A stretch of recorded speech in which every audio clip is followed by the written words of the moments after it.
Hello, હું ચંદ્રિકા રાજપૂત શ્રી ગોપીનાથ કિચનમાં આપનું સ્વાગત કરું છું. આજે આપણે બનાવીશું વ્રત ઉપવાસ કે અગિયારસના દિવસે ખાઈ શકાય તેવો સિંગ પાક અથવા તો ખોખા પાક. હવે આમાં આપણે એક એવી વસ્તુ ઉમેરવાની છે કે જેના હિસાબે આ સિંગ પાક ખૂબ સ્વાદિષ્ટ બને. તો ચાલો આપણે સિંગ પાક બનાવવાની શરૂઆત કરીએ.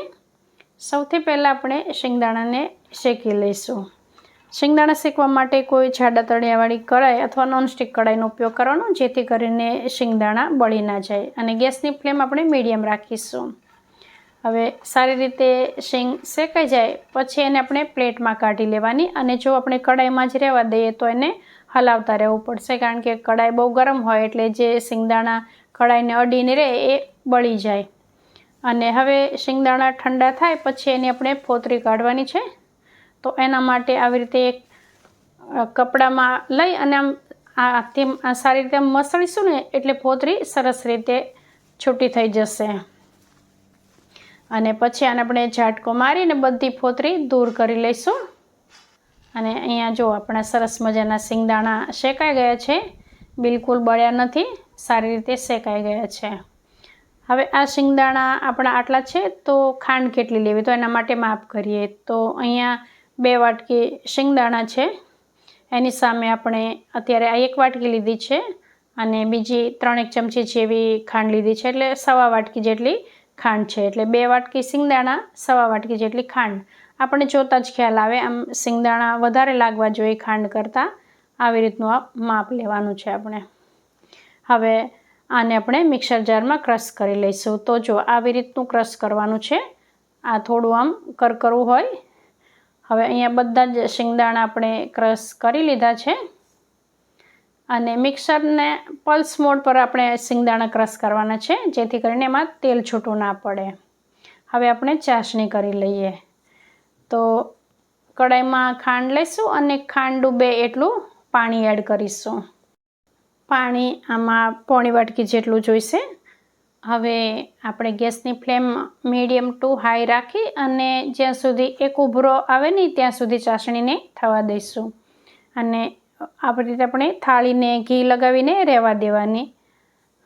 અને થોડીવાર પછી જ્યારે એક ઉભરો આવી જાય ને પછી ગેસની ફ્લેમ મીડિયમ કરી થોડીવાર થવા દેવાની ચાસણી, અને પછી આપણે ચેક કરી લેવાનું છે.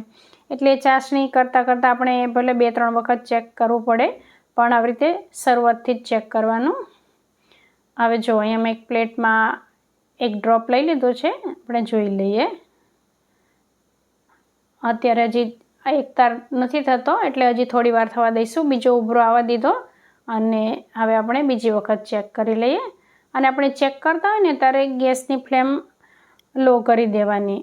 હવે જો અહીંયા 1 તાર થાય છે. તો હવે આપણે આ ચાસણી 1 તારની થઈ ગઈ છે, એમાં આપણે શિંગદાણાનો ભૂકો ઉમેરી દઈશું અને મિક્સ કરી લઈશું. ગેસની ફ્લેમ અત્યારે આપણે મીડિયમ રાખીશું. અને થોડીવાર પછી આપણે મલાઈ ઉમેરવાની છે. તો 2 ચમચી જેટલી મલાઈ ઉમેરવાની છે. તો અહીંયા મેં 1 ચમચીમાં જેટલી બધી મલાઈ ભરી છે કે 2 ચમચી જેટલી છે. અને હવે આ મલાઈને આપણે આમાં સારી રીતે મિક્સ કરી લઈશું. હવે જો આ સિંગ પાકમાં આપણે મલાઈ ઉમેરીએ ને એટલે આનો સ્વાદ ખૂબ સરસ આવે છે. તો જો તમે ના ઉમેરતા હોય ને તો એક વખત જરૂરથી ઉમેરજો. હવે ગેસની મીડિયમ ફ્લેમ પર જ થવા દેવાનું છે. અને મારે આને 2 કલાકમાં પીસ થાય એવું કરવું છે, એટલે હું થોડી વધારે વાર રહેવા દઈશ, નહીંતર અત્યારે આને ગેસ પરથી ઉતારી અને થાળીમાં પાથરી દેવાનું. પણ મેં અહીંયા જો આ કઢાઈ છોડે નહીં ત્યાં સુધી થવા દીધું છે. હવે આને હું પ્લેટમાં લઈ લઈશ. જો કઢાઈને છોડી દીધું છે આ મિશ્રણે, એટલે હવે આને હું પ્લેટમાં લઈ લઉં. આવું કર્યું છે એટલે જલ્દીથી પીસ થઈ જશે, એટલા માટે મેં ગેસ પર વધારે રહેવા દીધો છે આ સિંગ પાકને. હવે પ્લેટમાં આવી રીતે તવેથાથી સારી રીતે ફેલાવી દઈશું. અને થોડો ઠંડો થાય પછી આમાં આપણે કટ લગાવી દઈશું. અને જો આને તમારે વધારે સોફ્ટ રાખવો હોય તો જલ્દીથી થાળીમાં ઠારી દેવાનો. ખાસ તમે એ ધ્યાન રાખજો. અહીંયા મેં જેટલી વાર રહેવા દીધો એટલી વાર ના રહેવા દેતા. હવે જો અહીંયા તરત પીસ થઈ ગયા છે આપણા. 10 જ મિનિટમાં ઠંડો થઈ ગયો અને અહીંયા આપણે સરસ મજાના પીસ પણ તૈયાર થઈ ગયા છે. અને શિંગદાણાને આપણે સારી રીતે શેકીએ અને મલાઈ ઉમેરીને એટલે કાજુ કતરી જેવો ટેસ્ટ લાગશે આનો સિંગપાકનો. તો 11 માટે તમે જરૂરથી આવો સિંગપાક બનાવજો. અને આપણે વ્રત ઉપવાસ કર્યું હોય ને ત્યારે કંઈક ગળ્યું ખાઈએ ને તો આપણા શરીરમાં સારી એવી એનર્જી રહે. જો એકદમ સોફ્ટ સિંગપાક તૈયાર થઈ ગયો છે. આ સિંગપાક એટલો સરળતાથી બની જાય છે કે આમાં સિંગદાણા અને ખાંડ હોય એટલે આપણો સિંગપાક તૈયાર થઈ જાય. અને દર 11ના દિવસે લગભગના ઘરે બનતો જ હશે. અને એકદમ આમ ઝડપથી બની જાય. બહુ સહેલી રીત છે આને બનાવવાની. તો જો તમને મારી આ સિંગપાકની રેસીપી ગમી હોય તો વિડીયોને લાઈક કરજો, ફ્રેન્ડ્સ અને ફેમિલી સાથે શેર કરજો. ચેનલ પર નવા હોય તો સબસ્ક્રાઈબ કરવાનું ભૂલતા નહીં.